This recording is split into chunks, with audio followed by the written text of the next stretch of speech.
বন্ধুরা, ডেট হলো আজ 6 জুন 2025।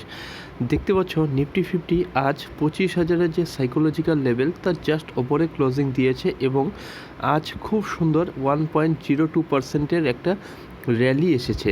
এর জন্য যেটা মূল কারণ সেটা নিয়ে আমি লাস্ট রিলসে ডিটেলসে আলোচনা করেছি। হঠাৎ করে এই স্পার্ক আসার কারণটা কি নিফটি 50-তে।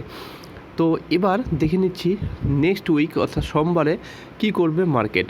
টেকনিক্যাল চার্ট কি বলছে। এখানে নিফটি 50-র এটা হচ্ছে ডেইলি চার্ট।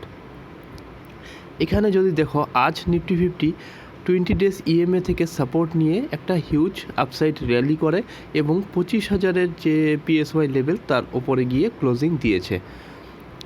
এবার এখান থেকে ফার্দার আপসাইড র্যালি হবে এটা ভাবা যেমন একটা বোকামি, এবং এখান থেকে আবার রেজিস্ট্যান্স নিয়ে এটা নিচে ফল করবে এটাও ভাবা কিন্তু বোকামি। তবে হ্যাঁ, যেহেতু 20 ডেজ ইএমএ এবং অন্যান্য ইএমএগুলোর থেকে মার্কেট অনেকটাই উপরে ট্রেড করছে, তাই এখানে কিন্তু প্রাইসের একটা ইনসাইড ক্যান্ডেল ফর্ম করার একটা সম্ভাবনা রয়েছে।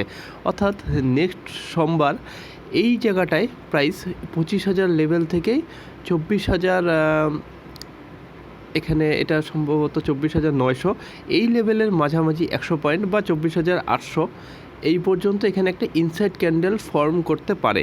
কিন্তু যদি এই লেভেলটাকে হাইটাকে ব্রেক করে দেয় আজকের ডে হাইকে, তবে সেক্ষেত্রে হয়তো খুব বেশি হলে 25,100 বা 150 পর্যন্ত প্রাইস আপসাইড মুভ করতে পারে। এর বেশি মুভ করবে বলে আমার মনে হয় না, কারণ এরপরে মার্কেটে আর কেমন কোনো নিউজও আসবে না যেটার জন্য মার্কেট আরেকবার 300-400 পয়েন্ট র্যালি করবে।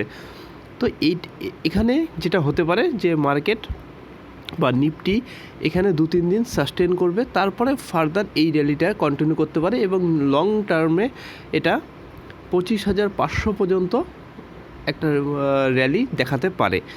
তো এই ছিল আজকের অ্যানালাইসিস। ভিডিওটি ভালো লাগলে অবশ্যই চ্যানেলটি সাবস্ক্রাইব করে দেবে।